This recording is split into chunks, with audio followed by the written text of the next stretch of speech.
So I filed the first injunction, and the judge said, so when I filed it, I gave a little bit of the substantive argument, but most of my argument was saying, Judge, this is worthy of an immediate order from you. Because when you're filing an injunction, your focus has to be a lot of it as why an injunction is appropriate. So I made sure that the argument on why an injunction was appropriate, because an injunction says hold the status quo. We have the course of the law, like hold the status quo instead of making me wait until the end of the lawsuit, to the Mm-hmm. end of all of trial. Usually you get your order from a judge at trial. Yeah. You go through everything, then the judge gives his final order. It's saying, Judge, give me the order now because this is appropriate in this circumstances. So I didn't give too much of the substantive argument because I thought, well, that's typically you don't do that because you'll give the preliminary injunction, say just hold the status quo, and then we'll have the substantive argument over the course of trial. Mm-hmm. But in the meantime, don't let things get thrown out of hand. Exactly. Because He it's said, time no. sensitive. Yeah, exactly. So just hold it, and then we can argue back and forth about the merits of the case until the sky is blue. But don't let me once I lose, it's irreparable harm. Yeah. So don't let me face that irreparable harm. And the judge said, I need to have more of your substantive argument because what you gave me is not enough for me to say this irreparable harm is worth giving you the injunction over. Mm. I need more from you. Yeah. Not because the focus of my injunction was this is appropriate because the elements of the necessities for the irreparable harm, not focusing so much on the factual argument. Yeah. So I gave him that in my complaint, which I like cranked it out like within 12 hours. Yeah. It was filed. So I was like, dude, all right, that's what you want. Like, you're gonna get it. Yep. And that was what happened. And then he said, okay, well, you filed another preliminary injunction, but what I really want is if you want to be heard ex parte, which means without the other side, Mm-hmm.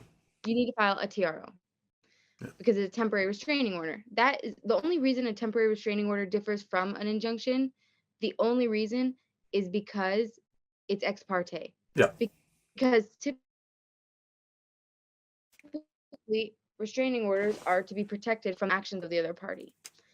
So he said, if you want to be heard before they have a chance, you need a temporary restraining order. Mm-hmm. I filed it also within about 12 hours. Yeah. It was in his docket. And then I called plenty of times and I said, I need a hearing date. I need Yeah. a hearing date. I need a hearing date because I already knew that as soon as I got the summons, which came in on Monday evening, you get the summons and then you can serve your stack of documents on the defendants, Yeah. right? But you need a summons from the clerk. You can't just serve somebody. Yeah. You need something from the clerk saying this is like a stamp of approval to serve somebody process. Yep. I got the summons and I didn't serve them right away because I told the judge's chambers, and I told them this when I was on the phone with them, give me a date and a time. I'll file a notice of hearing, and then when they get served, here's the date and time, show Yes. up, right? Yeah. Because then they have for sure notice. Yeah. You can't say, I never got the notice, it was lost in the mail. Yeah. Affidavit, served, signed, sealed, delivered, whatever. Judge's chambers were like, stop calling us. And after they finally told me, like, stop, I did stop. But she said, I told her, like, do you understand that I'm not having any meritorious argument with you right now? I'm telling you, if you give me a date and time, I just want to serve it on them. I explained it to her. I said, ma'am, this is just logistical because I want them to be served with the notice of hearing by a Yeah. process server. And she said, I agree and I understand that, but the judge doesn't know if he wants to do a hearing or just rule on the argument. So we're not giving you a time. If he wants to schedule something, he will. And like, please stop calling. So I told her, like, I'm sorry. I hope I didn't make anybody uncomfortable with the calls. I did say that because I don't want to put them in a position where they're like, somebody's calling me and they're not supposed to be, right? Yeah. So I said, I'm sorry if you're uncomfortable with the calls, but I hope you can understand I'm doing this for transparency. Yeah. Give me a time and I will serve them. Then he sent a notice, an order saying he wants an affidavit of service proving that they have been served with the complaint and the TRO and the orders before he makes his ruling. And he also put in the order. I sent you a little screenshot. Please stop calling. They say like So, she's called my office 200 times or something like that. no, he said she's called the office plenty of times. And then he said, I understand that the reason for your calling is just to schedule. Because I said it many times. I said, I am not calling on anything meritorious. I would not break that ex parte Yeah. rules of calling judges' chambers. Like, I'm Yeah. not dumb enough to do that, right? Yeah.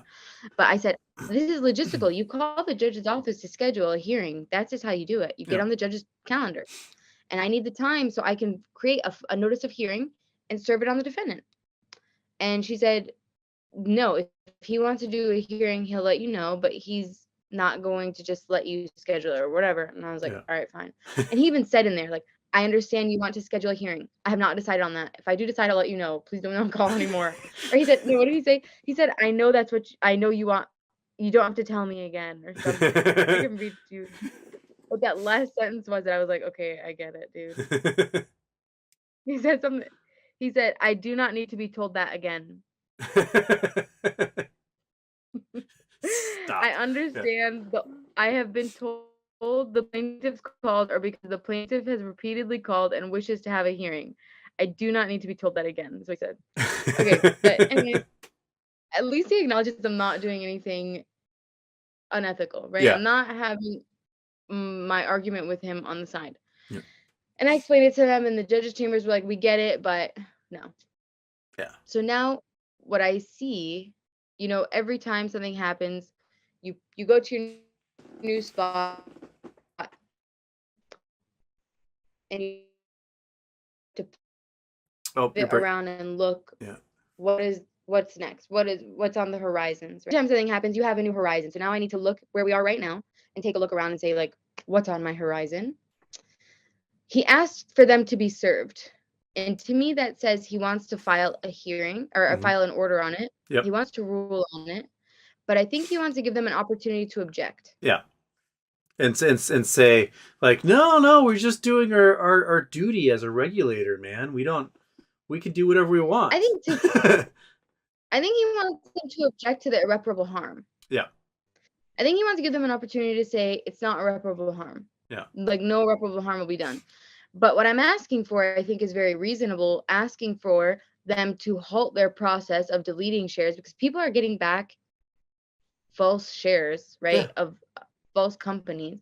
So I think halting that, like stopping them from deletion, reinstituting all the valid MMTLP, and forcing them to give an accounting Yep. before they can move forward. I don't think that's an unreasonable ask. No, I mean, but I think the naked shorting is illegal, right?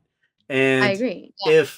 if they are somehow trying to give everybody shares that don't exist for the shares that don't exist, then they're proving that they naked shorted.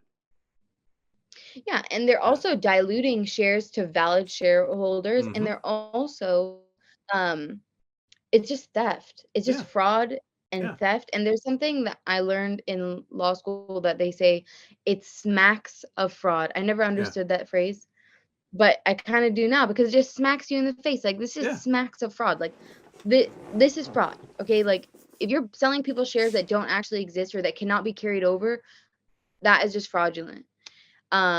I don't think my request is so unreasonable, but I think the judge wants to give them an opportunity to object to the fact that I'm claiming irreparable harm. Yeah. The typical timeline when somebody gets served is in federal court, I think it's 20 days after they've been served. They have 20 days to file their answer or if they don't response answer, to then the you use complaint. summary judgment, right?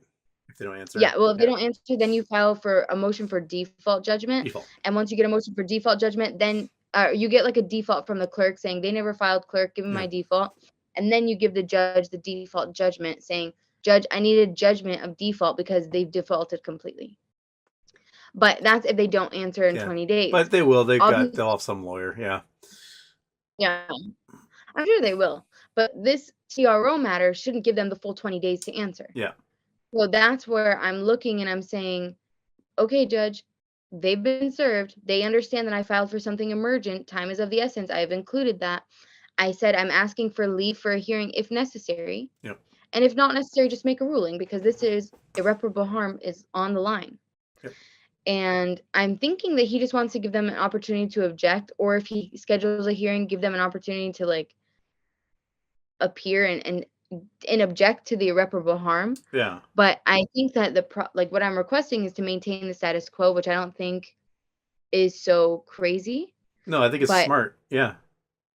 and I think also asking for an accounting, the thing is, I don't want, it's hard with the accounting. I think it's the best.